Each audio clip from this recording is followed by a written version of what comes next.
everyone, welcome to today's video. On today's video, I'm going to take you through my instructional design portfolio. Well, let's go ahead and get into the office and get started. Let's go ahead and get started. For my instructional design portfolio, I host my product on Google Sites. For transitioning teachers, Google Sites is a really easy, inexpensive product tool to use.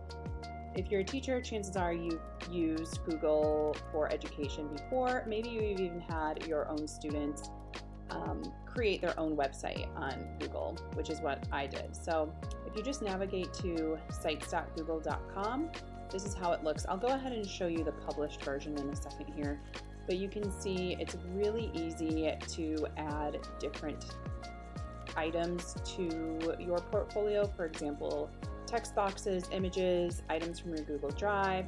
You can change how the content looks, and you can add various other things that are offered by Google, like Google Docs. Maybe you want people to be able to view your calendar, etc. You can also add different pages here. You can see I keep my portfolio pretty simple. I do have a business website as well, which is separate, which I can talk about in another video. And you can also adjust your themes here.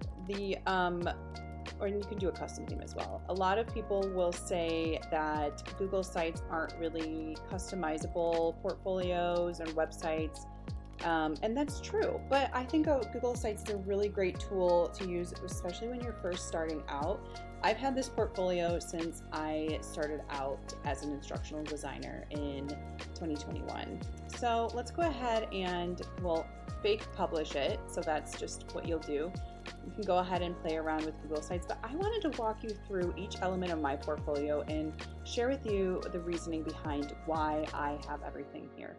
So first things first is my URL is jessicarichins.com.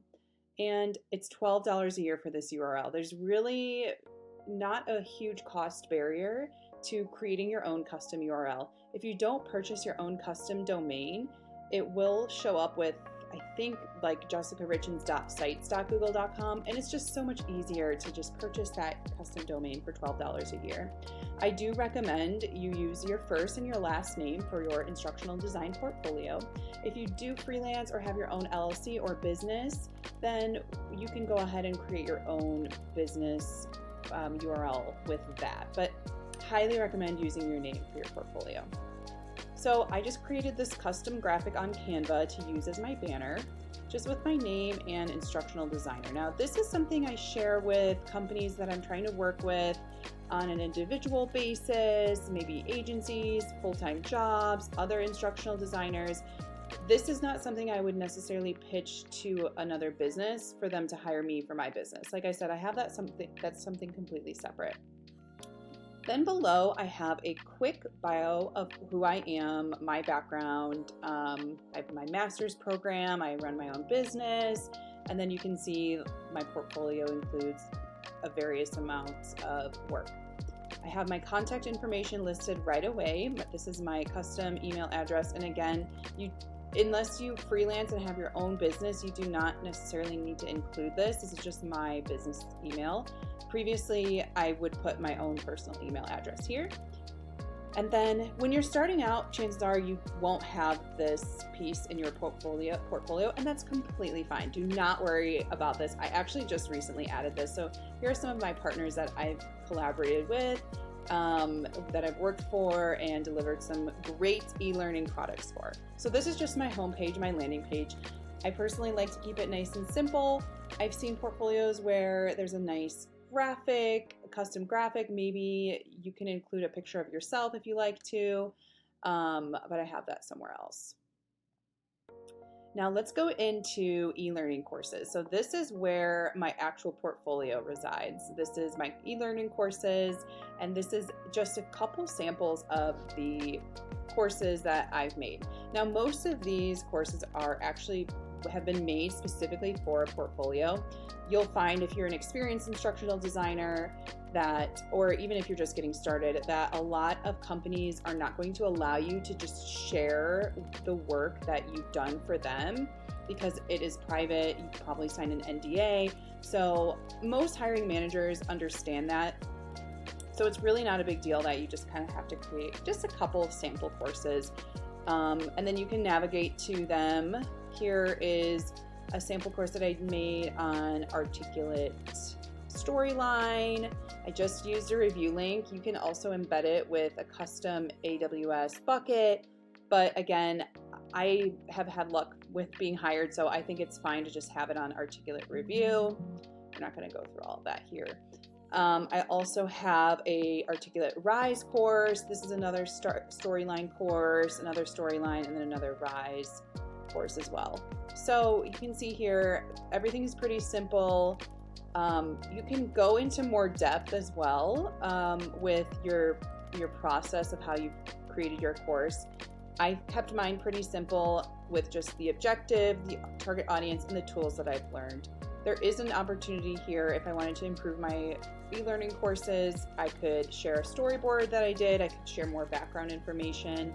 I've seen great portfolios have that as well. So it's really up to you.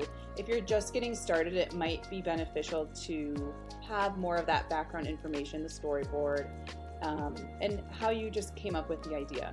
Now, if you're a teacher, you chances are have a lot of really great curriculum that you've used. If you want to highlight that on your portfolio, I do encourage it. However, just make sure it's your own custom curriculum that you designed from scratch.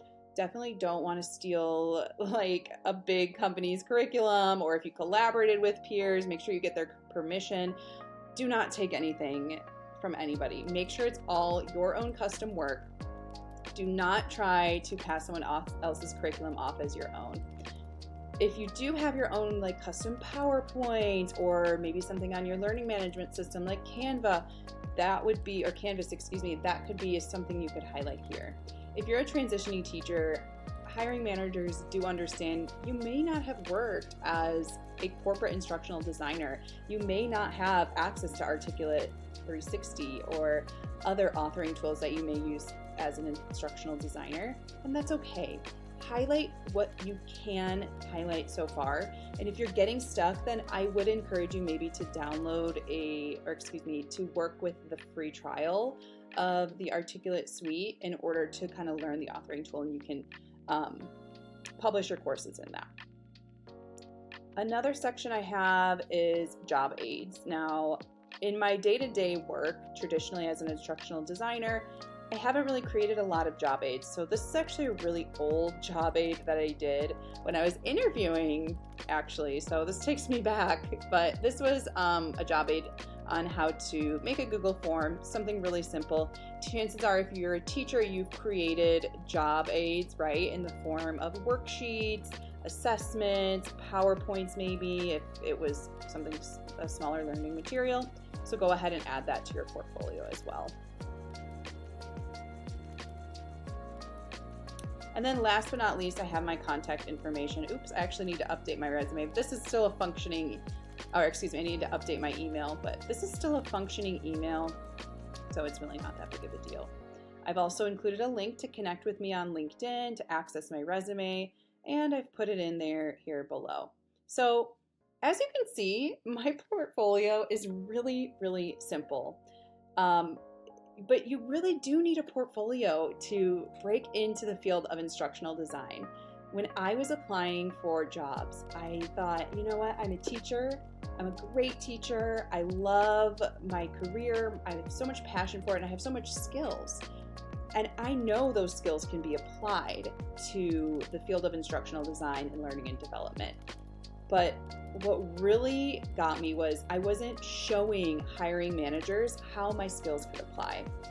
And by that, I did not have a portfolio. Once I got a portfolio, once I created this portfolio and created some sample e-learning courses, is when I really started to get some movement with my instructional design career. I started getting a couple more interviews sprinkled here, and I think hiring managers started to take me seriously.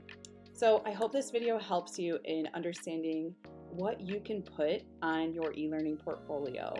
And if you like this video, go ahead and give it a thumbs up, subscribe, and I can't wait to share more content with you. Bye guys.